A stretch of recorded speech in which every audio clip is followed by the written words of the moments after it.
Nah, seorang pemimpin pun pasti sudah memikirkan dong Bu, pasti programnya itu pasti buat kemajuan masyarakat itu. 14 hari tinggal tanpa orang tua, Ibu nggak khawatir Bu? 14 hari lepas sama orang tua, ada Insya latihan Allah fisik, enggak, Pak. ada latihan disiplin, udah nggak bisa lagi begadang Bro? Insya Allah enggak. Soalnya kita percaya loh Pak sama programnya pemerintah itu pasti kan mereka sudah memastikan yang terbaik buat anak-anak kita kan. Makanya kalau menurut saya sih kayaknya tuh dengan adanya program Pak Deddy Mulyadi, maaf ya Pak Deddy saya sebut lagi, saya kagak kenal Pak Deddy nih. Tapi saya mah mendukung dengan adanya program Pak Deddy Mulyadi ini semoga tuh Jawa Barat itu bersih dari tawuran, lebih aman, lebih adem. Apakah kayak kerusuhan masyarakat itu juga berkurang dan Jawa Barat itu bisa jadi maju, maju dan maju. Wih, Negara-negara maju yang pendidikannya maju nih, Finlandia dan lain sebagainya, nggak ada satupun menggunakan instrumen militer.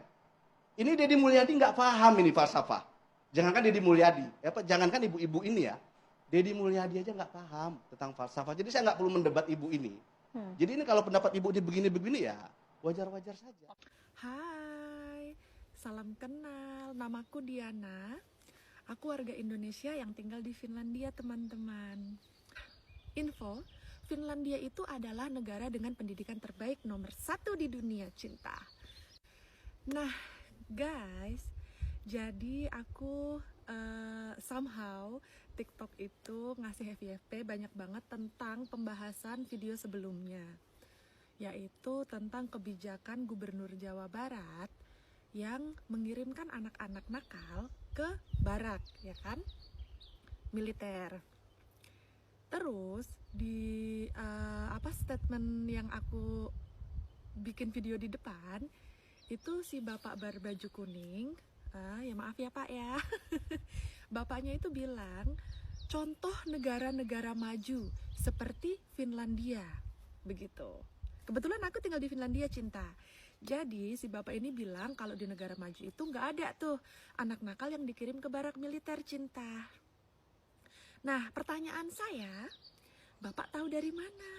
Apakah bapak sudah melakukan survei? Apakah bapak sudah ngecek di Finlandia itu seperti apa mengurusi anak-anak nakal?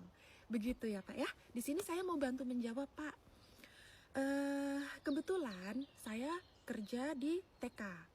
Nah, kebetulan kedua, TK saya itu satu gedung dengan sekolah anak-anak yang nakal ini. Jadi mungkin namanya berbeda, bukan barak militer. Tapi di sini tuh namanya adalah kayak family center gitu, ada bahasa Finlandianya sendiri. Nah, family center ini sistemnya kurang lebih sama, cuma nggak diajarkan kayak di Indonesia kan diajarkan untuk baris berbaris menjadi kayak wajib militer ya. Nah itu nggak kayak gitu, cuman caranya kurang lebih sama mirip lah. Jadi itu khusus untuk anak-anak yang bandel, yang nggak mau sekolah, anak-anak yang suka tawuran dan lain sebagainya, samalah kayak di situ gitu ya. Atau anak-anak yang sudah ini kebiasaan mengkonsumsi minuman yang tidak seharusnya, yang di bawah umur, terus untuk anak-anak yang udah kecanduan gitu kan sama barang-barang yang dilarang gitu, itu akan dimasukkan ke situ, cinta, begitu. Jadi sistemnya sama, dia akan dimasukkan ke dalam sekolah ini dan dia pun menginap di situ. Jadi dia tidak tinggal dengan keluarganya, tapi dia dimasukkan ke dalam situ. Di situ sama sistemnya, ada kalau sakit ada ada dokter bisa dibawa ke rumah sakit. Terus psikolog juga ada, psikiater atau apapun itu tuh disediakan. Ada gurunya juga. Terus dia sekolah juga, tapi satu hal, dia itu sekolahnya nggak di situ, ditaruh di sekolahan, tapi untuk antar jemput ke sekolah itu yang antar jemputnya itu bapak polisi, begitu, cinta. Pertanyaanku, polisi sama TNI sama nggak sih? Beda ya. Tapi itu militer juga nggak sih? Jatuhnya sama-sama aparat negara kan, aparat keamanan kan. Jadi dia antar jemputnya sama bapak polisi. Nah, setiap hari di depan situ itu tuh ada bapak polisi atau taksi yang udah di apa sih kayak yang udah disewa untuk antar jemput anak-anak ini, mereka tetap mendapatkan pendidikan, mereka dapat makan gratis juga karena disediakan sama pemerintahnya. Mereka dapat ilmu yang harus dia dapatkan yang dia nggak bisa dapatkan di lingkungan tempat dia tumbuh. Misal dia korban dari orang tua yang sering berantem, jadi anaknya semaunya sendiri gitu kan, karena orang tua yang nggak bertanggung jawab, dikirimlah ke situ begitu. Atau anak-anak yang ya udah pokoknya anak-anak nakal akan dikirim ke situ begitu. Jadi prosesnya sama, sistemnya kurang lebih sama. Terus selain menjadi negara maju dengan pendidikan terbaik nomor 1 di dunia, Finlandia juga menjadi negara paling bahagia nomor 1 di dunia selama 8 tahun berturut-turut cinta. Kenapa? Karena ya sistemnya bagus, warganya sejahtera. Kenapa? Karena pemerintah kita menyediakan tempatnya, menyediakan layanan untuk masyarakat yang membutuhkan bantuan. Dalam hal ini ya anak-anak yang butuh bantuan, begitu.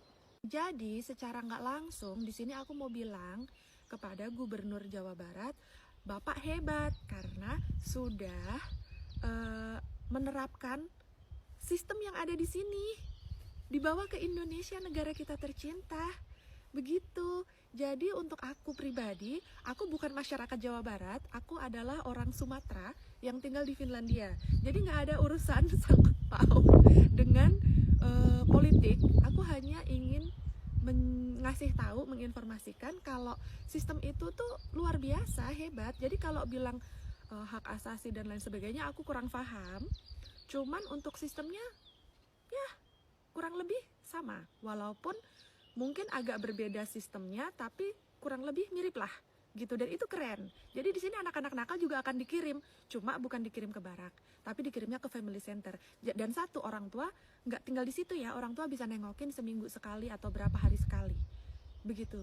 Jadi nggak setiap hari orang tua bisa nengokin. Sistemnya kurang lebih mirip lah, dan itu hebat.